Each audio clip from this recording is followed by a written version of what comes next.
never ratified by the provinces. This is a powerful and often buried question. Oh fuck, I'm gonna blow this fucking thing up, man.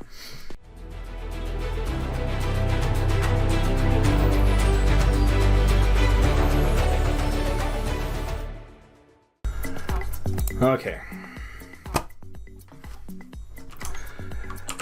You mentioned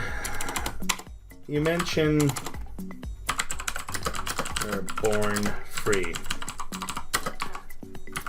According to the sovereign citizen movement,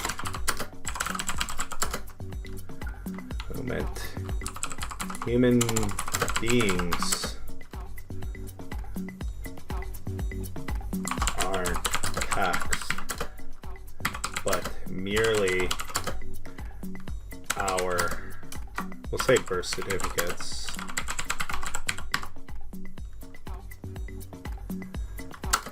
which is apparently a corporation, is taxed because of commerce.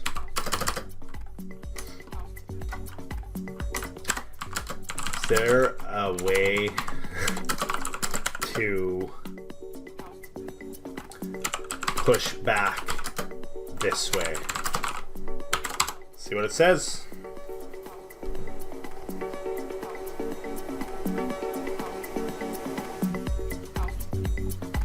So right here, the core claim of sovereign citizen army, your birth certificate creates a legal official corporate entity in all caps. The government uses corporation as a trust or collateral in international conflict, often linked to debt. So this is the claim. The real you, the living, breathing soul, is separate from that fiction. Therefore, taxes, fines, licenses, court summons apply to the straw man, not the living human. You can reclaim sovereignty by not consenting or filing special paperwork that separates you from the court. Does it work? Almost never in court, and that's my whole argument against it as well. It's very difficult. And of course, this every time judges are frivolous.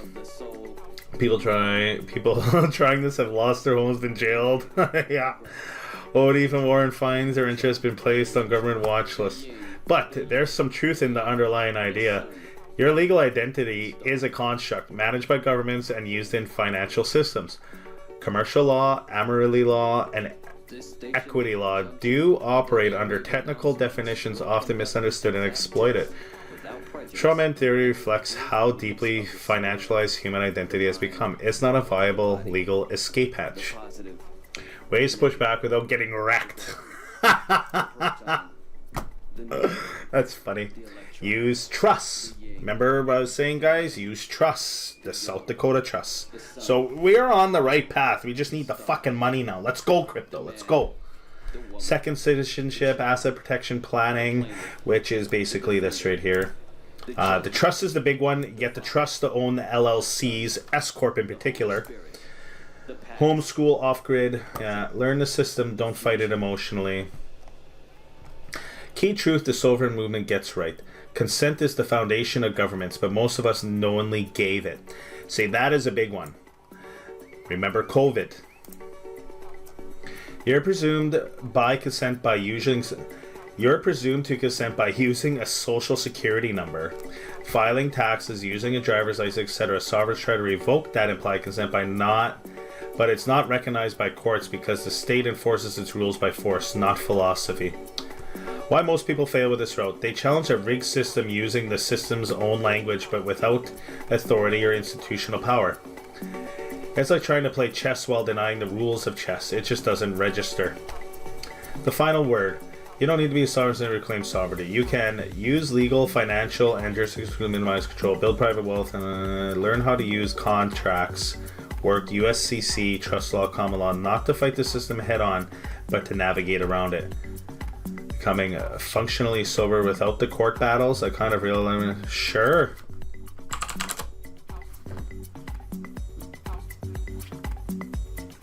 Mental and legal awareness. Read the Constitution, USCC, Uniform Commercial Code, and key laws. Learn how the tax code actually works. Most people pay Most people pay too much due to ignorance. Study trust law and contract law. That's how the elite operate. Black Laws Dictionary. I have that. Robert Community Books on Entities and Taxes. Common Law. Books on Entities and Taxes, yeah. Common Law in U.S. Section. Legal Infrastructure. SS, LLC, or S Corp. Pay yourself through a business and reduce income tax exposure. Can't do it in an American system, though. In a Canadian system. Living trust or revocable shields, probate, private banking system. Work with credit unions instead of mega banks. Alternative ID. Use business IDs in place of SINs in many scenarios. Use these to open crypto or foreign accounts legally, but privately. That's an interesting one there, guys. Did you see that? You guys pay attention there? Alternative ID. Use business IDs. Phase 3. Geographic and financial diversity. Escape the trap. One jurisdiction and one currency. Oh yeah, we're in the thick of it now, boys. We're bringing all of the theories up. Fuck it. Right? Why not? We're already in the line of questioning. Let's do it because it all works together, right? I don't even know if you could actually do the sovereign man thing. I was just like, fuck it. Let's just start going this way because it's like, well, why do we owe this debt? Like, piss off. In low or no tax, like Panama, Paraguay, UAE, Portugal program. Privacy currency, Monero.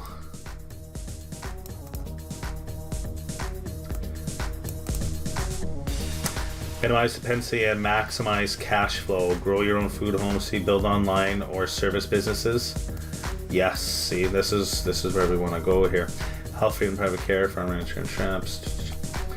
Contract awareness and private living. Learn to say no without fighting the system. You're under contract everywhere. Cell phone, utilities, tax returns, licenses. Understanding what contracts you enter into and how to exit them. Example, you're not legally required to file a 1040 if you have no taxable income, but most do it by assumption of fear. Private membership associations, legal entities operating outside legal control, no liability, blah blah blah blah. Final layer, build or join parallel systems, create barter circles, local crypto communities. Time banks, skill networks, private health, time banks and skill networks, private health co-ops, intentional communities. Final thought. You just need to stop feeding it. Agreed. Functional sovereignty, learning their rules, playing your game, operating from choice, not obligation.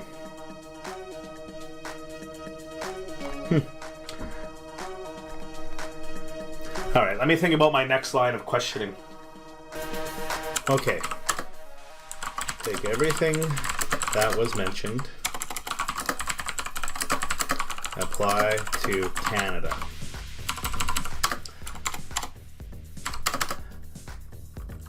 Now, there is information regarding how Canada was never ratified by the provinces, making it possibly making it a kangaroo government.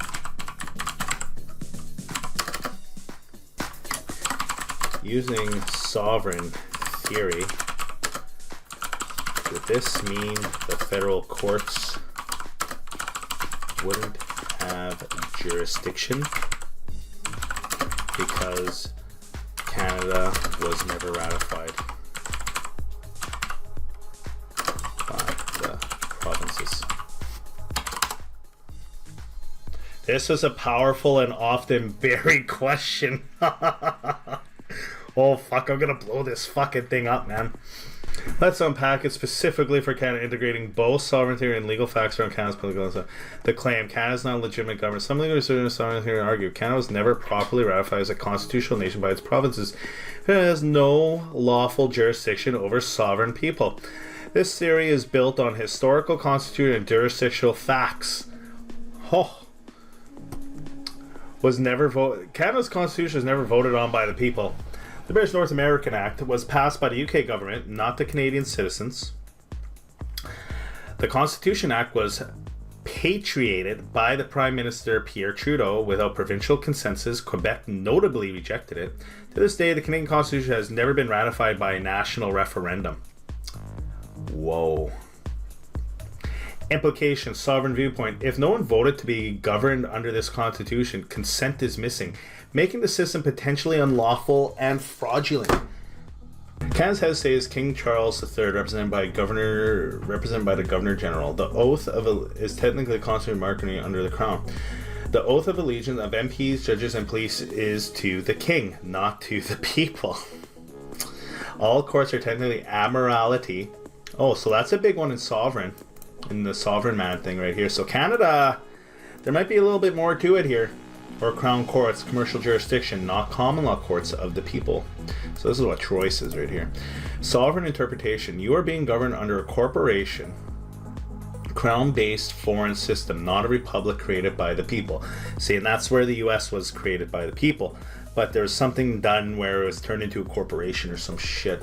And then there's all these state nations there, like the District of Columbia, the Vatican, the inner city of London, all these things, right? Federal versus provincial jurisdiction is murky.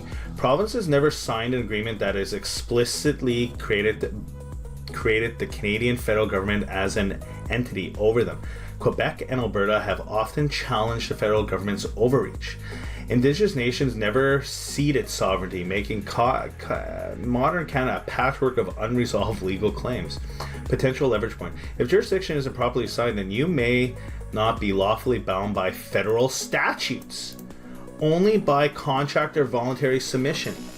So I've hit the free plan limit. We can't. The limit resets tomorrow at 2:48 a.m. Damn it. That's okay. We will continue this chat. We will continue this. Anyways, could you legally claim non-jurisdiction in Canada? In theory, yes, you could claim you never consented and demand proof of jurisdiction. You could challenge authority based on the lack of Constitution ratification. This is what the fucking buddy at Big Ed's was saying. Ross. I remember him saying this. But he didn't want to go too much into it because he didn't know if I knew what the fuck he was talking about. I was like, no, man, because I went there when I used to work for the CFIB. You can attempt to operate as a private citizen or a private member or association PMA outside the public domain. Canadian courts do not recognize this argument, no matter how logically it sounds. Judges routinely call it vexatious or frivolous. People have been jailed, fined, and bankrupted for pushing these series without bulletproof legal strategy and community support. Realistic ways to opt out of Canada, functionally, not philosophically. Start a private member association. Run services without federal government oversight. Use a trust. Own assets legally, but privately. I need to learn more about Canadian tax law. Reduce taxable income. Live simply or operate a business. Corporate tax lower than. See, this is our strategy. See, you don't have a job. It's like, yeah, I'm looking for a business. Cryptocurrency. Canada is tightening the rules, but private crypto still gives leverage. Off-grid living. Yeah, nothing new here. Knowledge of common law. You can still apply pressure peacefully, not reject authority, but question jurisdiction properly.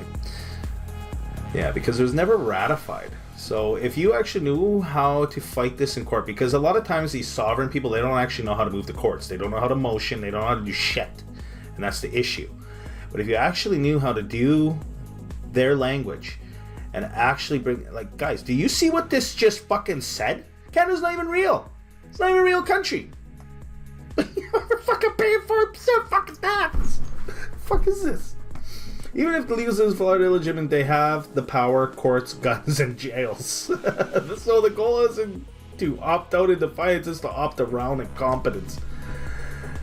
It is also enforced by systems that act as if it is either you can fight the system, high risk, low reward, work around, high skill, high reward.